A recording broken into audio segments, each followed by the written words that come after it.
Namaskar students, welcome to online classes of St. Angel's Public School. As you know, we are working from home for you, and this is chapter number 2 of 9th class. Matter in our is matter around us pure, and this is lecture number 10. Last video में हमने properties of solution study किया था, तो उसमें एक property थी कि solution में से no scattering of light takes place in solution. Solution में लाइट की स्कैटरिंग नहीं होती है. और लाइट की स्कैटरिंग का मीनिंग क्या होता है कि जब लाइट किसी भी मीडियम में से होके पास हो और हमें उस मीडियम में से जहां से लाइट पास हो रही है उस मीडियम में लाइट का पाथ विजिबल हो, इसे स्कैटरिंग ऑफ लाइट बोला जाता है. Means when light pass through a medium and strikes with the particles of medium and spread in different directions and path of light is visible to us, this is called scattering of light. मतलब अगर light किसी भी medium में से होके पास होती है और हमें लाइट का पाथ उस मीडियम के अंदर दिखाई देता है, उसे हम स्कैटरिंग ऑफ लाइट बोलते हैं. चलिए एक छोटी सी एक्टिविटी मैं बोर्ड पे बनाता हूं, उससे मैं आपको स्कैटरिंग ऑफ लाइट एक्सप्लेन करता हूं.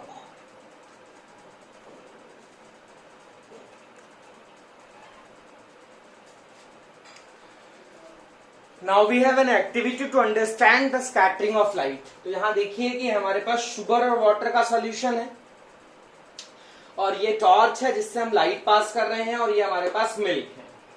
तो आप साफ साफ देख पाएंगे कि शुगर और वाटर के अंदर आपको लाइट पास होती हुई दिखाई नहीं देगी, यानी यहां पर लाइट आपको रहेगी इनविजिबल.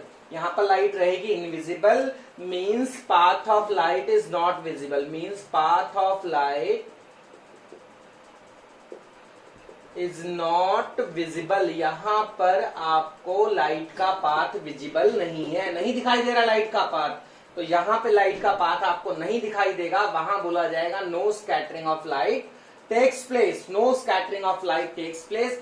यहां लाइट की कोई स्कैटरिंग नहीं हो रही है. और यहां देखिए ये मिल्क है, ये मिल्क फिल है इसके अंदर. यहां दूसरे कंटेनर में हमारे पास हमने मिल्क भर रखा है और इस मिल्क में से जब लाइट पास करेंगे तो लाइट का पाथ हमको क्या होगा, यहां पर क्या होगा, path of light is visible to us. यहां path of light is visible, यानी लाइट का पाथ इसमें दिखाई दे रहा है, यहां लाइट दिखाई दे रही है.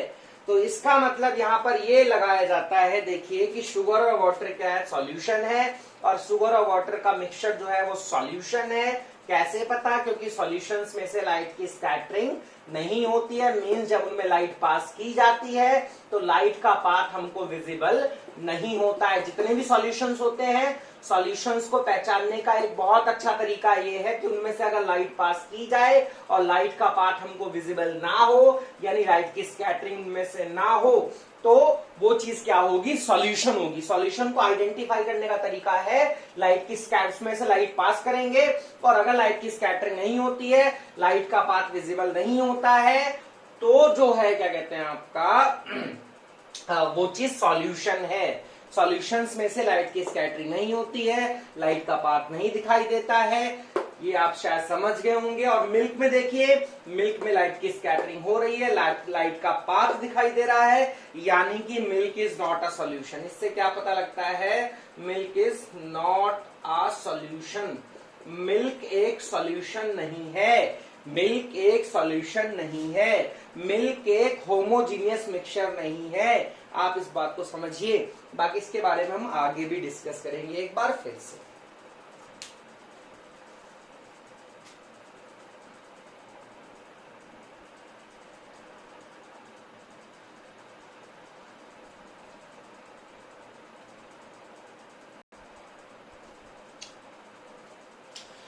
अब एक और क्वेश्चन है, what is concentration of solution. Solution की कंसंट्रेशन क्या होती है. तो कंसंट्रेशन का हिंदी मीनिंग है सांद्रता. सांद्रता. What is concentration of solution means measurement of relative amount of solute और solvent present in a solution, that is called concentration of solution. Means ये कि अगर हमने क्या करा, एक सॉल्यूशन बनाया, we make a solution and that solution is made up by water and sugar. अब मान लीजिए आपने इसमें 70 ग्राम वाटर यूज किया, 30 ग्राम शुगर यूज किया, तो ये 70 ग्राम और 30 ग्राम रिलेटिवली कितना परसेंट है एक दूसरे में टोटल के अंदर, मतलब टोटल सॉल्यूशन हुआ 100 ग्राम। तो इस 100 ग्राम का कितना रिलेटिव अमाउंट वाटर है और कितना रिलेटिव अमाउंट शुगर है, दैट इज कॉल्ड कंसंट्रेशन। मतलब किसी भी सॉल्यूशन के अंदर कितना सॉल्यूट प्रेजेंट है, किसी भी सॉल्यूशन में कितना सॉल्यूट है, कितना सॉल्वेंट है, इसी चीज की जो नाप है, इसी चीज की जो माप है, इसी चीज का जो मेजरमेंट है। और रिलेटिव मेजरमेंट कंपैरेटिव मेजरमेंट जो है वो क्या कहलाएगा, आपका कंसंट्रेशन ऑफ सॉल्यूशन कहलाएगा। मतलब कहने का अर्थ ये है कि जब भी आप एक सॉल्यूशन बनाएंगे तो आपने कितना सॉल्यूट डाला, कितना सॉल्वेंट डाला, कितना सॉल्यूशन प्रिपेयर हुआ। जैसे आपने यहाँ 70 ग्राम वाटर में 30 ग्राम शुगर मिक्स की थी, 100 ग्राम क्या प्रोड्यूस हुआ, सॉल्यूशन प्रोड्यूस हुआ। और इस 100 ग्राम सॉल्यूशन में कितना परसेंट वाटर है, कितना परसेंट शुगर है, तो ये रिलेटिव कंपैरिजन आप करोगे, ये रिलेटिव मेजरमेंट आप करोगे, इसे क्या कहा जाएगा, कंसंट्रेशन ऑफ सॉल्यूशन बोला जाएगा। मीन्स जब भी आप एक सॉल्यूशन बनाओगे, सॉल्यूशन बनेगा सॉल्यूट और सॉल्वेंट से, तो आप ये देखेंगे, जब हम ये भी नोट करेंगे सॉल्यूशन बनाते टाइम कि कितना सॉल्यूट डाला है, कितना सॉल्वेंट डाला है, कितना सॉल्यूशन बना। फिर ये मेजर करेंगे कि कितना अगर ये कंपेयर करेंगे कि रिलेटिवली सॉल्यूट के कंपैरिजन में कितना सॉल्यूट प्रेजेंट है, सॉल्वेंट के कंपैरिजन में कितना सॉल्यूट प्रेजेंट है, तो जब रिलेटिव मेजरमेंट किया जाएगा वो क्या कहलाएगा, कंसंट्रेशन ऑफ सॉल्यूशन कहलाएगा। ये आप मोटी सी बातें समझ लीजिए कि किसी भी सॉल्यूशन में कितना परसेंटेज सॉल्यूट का है, कितना परसेंटेज सॉल्वेंट का है, ये जो मेजरमेंट होगी इसे ही कंसंट्रेशन ऑफ सॉल्यूशन बोला जाएगा। आई होप समझ आएगा।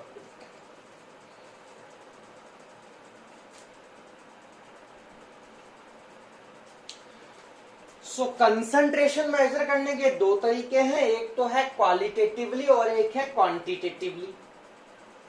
यानी क्वालिटी वाइज तो वो दो तरीके हैं, डाइल्यूट सॉल्यूशन और कॉन्सेंट्रेटेड सॉल्यूशन। डाइल्यूट सॉल्यूशन होता है और कॉन्सेंट्रेटेड सॉल्यूशन होता है, इस पे हम डिस्कस करेंगे। और क्वांटिटेटिवली यानी क्वांटिटी वाइज, अमाउंट वाइज, तो वो होगा W/W%। तो यहां आगे जहां पर भी हम पढ़ेंगे, जब स्टडी करेंगे, तो आप ये मान लीजिए कि W का मतलब हमारे लिए मास होना चाहिए। मैंने आपको पहले भी शायद अभी बताया था, मैंने W का मतलब मास होना चाहिए और V फॉर होना चाहिए volume.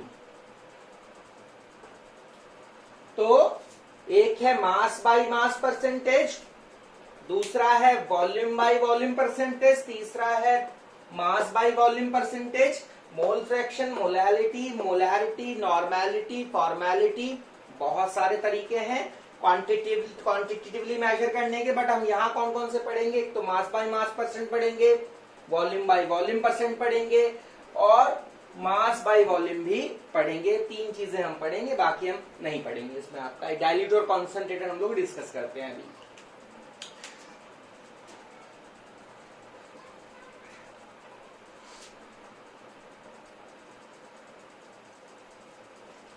Now we have what is dilute solution. So the solution which contain comparatively less amount of solute, the solution which contain comparatively less amount of solute is known as dilute solution.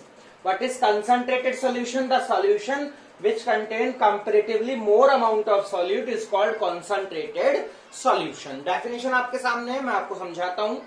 Definition है the solution which contain comparatively less amount of solid is known as dilute solution. What is concentrated solution? The solution which contain comparatively more amount of solid is known as concentrated solution. याद देखिए, dilute को आप अगर वैसे तो dilute का Hindi meaning होता है तरल, बट यहां समझ लीजिए पतला सॉल्यूशन। पतला मतलब पतला और गाढ़ा होता है ना, हल्का। और कॉन्सेंट्रेटेड का मतलब वैसे तो होता है सांद्र, बट इसको आप समझ लीजिए गाढ़ा, गाढ़ा सॉल्यूशन, गाढ़ा सॉल्यूशन, ठीक है।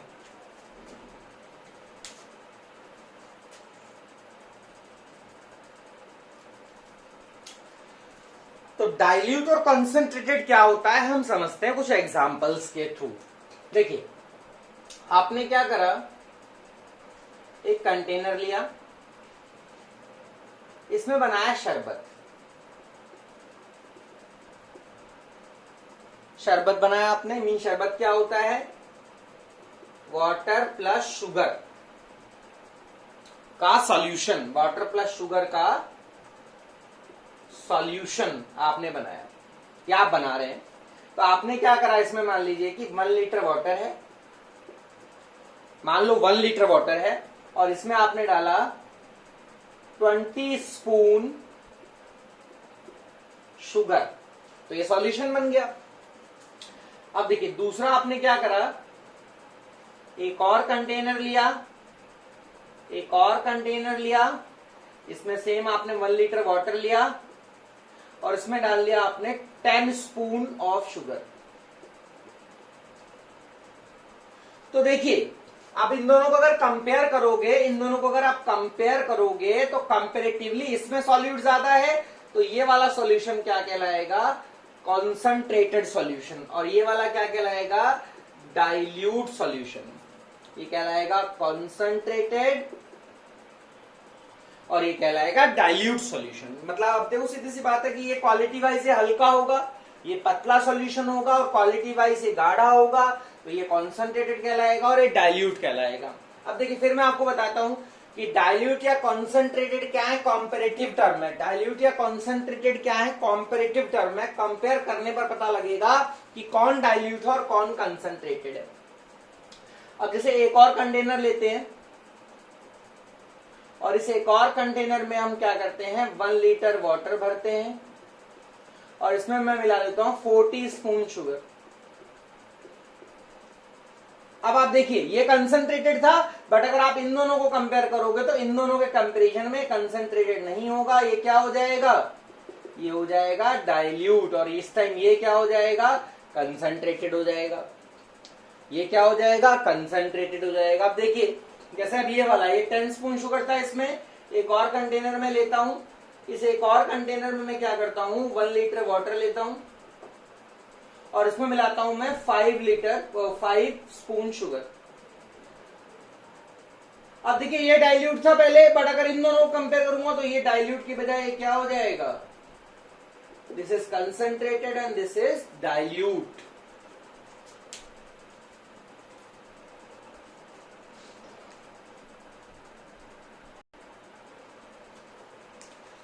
एक और एग्जांपल लेते हैं डाइल्यूट और कॉन्संट्रेटेड को समझने के लिए। हमने क्या करा, ये वाटर लिया, ये वाटर लिया, 1 लीटर वाटर है,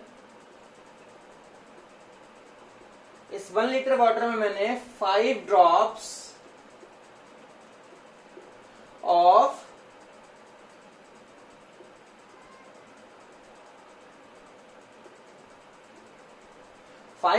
रूह अफ़ज़ा डाल दिया। मैंने रेड कलर का होता है ना, हम पीते हैं उसको, रूह अफ़ज़ा डाल दिया। और दूसरे में क्या करा, मैंने 1 लीटर वाटर में मैंने डाल दिया 20 ड्रॉप्स ऑफ रूह अफ़ज़ा। ठीक है, अब अगर मैं इसमें 5 ड्रॉप्स हैं, इसमें 20 ड्रॉप्स हैं, कौन सा सॉल्यूशन बढ़िया होगा, कौन सा गाढ़ा होगा, ये वाला। तो इस सॉल्यूशन को आप क्या बोलोगे, कंसंट्रेटेड, और इस वाले सॉल्यूशन को क्या बोलोगे आप, डाइल्यूट। ठीक है, अब अगर मैं एक और बनाता हूं, एक और सॉल्यूशन बनाता हूं वाटर और रूह अफ़ज़ा का, तो मैंने इसमें मिलाया 1 लीटर वाटर और इसमें डाल दिया मैंने 50 ड्रॉप्स ऑफ रूह अफ़ज़ा। अब क्या होगा, ये कंसंट्रेटेड था बट ये कंसंट्रेटेड नहीं रहेगा, इन दोनों को कंपेयर करोगे तो ये वाला क्या होगा, डाइल्यूट होगा, ये वाला क्या होगा, डाइल्यूट होगा, और ये वाला क्या हो जाएगा, कंसंट्रेटेड हो जाएगा। तो डाइल्यूट या कंसंट्रेटेड होना क्या है, कॉम्पेरेटिव टर्म है। डाइल्यूट या कंसंट्रेटेड होना क्या है, कंपेरेटिव टर्म है। डाइल्यूट वो होगा जिसमें रिलेटिवली सॉल्यूट की अमाउंट क्या होगी, कम होगी और कॉन्सेंट्रेटेड वो होगा जिसमें रिलेटिवली सॉल्यूट की अमाउंट क्या होगी, ज्यादा होगी।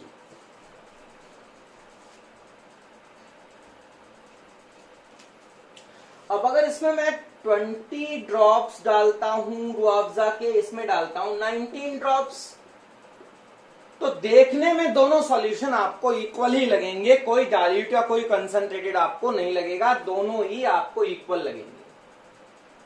अगर आपको पता है तो आप बोलोगे डाइल्यूट है, ये कंसंट्रेटेड है, बट अगर आपको नहीं पता है तो you can't say that which one is dilute and which one is concentrated. अगर आपको पता है तो आपको ये लगेगा डाइल्यूट और ये लगेगा कंसंट्रेटेड, बट अगर आपको नहीं पता है तो you can't say which one is dilute which one is concentrated. Means dilute या कंसंट्रेटेड के तरीके से कंसंट्रेशन नापना जो है बहुत ज्यादा कंफ्यूजिंग है, इसलिए डाइल्यूट या कंसंट्रेटेड के हिसाब से हम कंसंट्रेशन मेजर नहीं करते, हम दूसरा तरीका अपनाते हैं कंसंट्रेशन को मेजर करने का।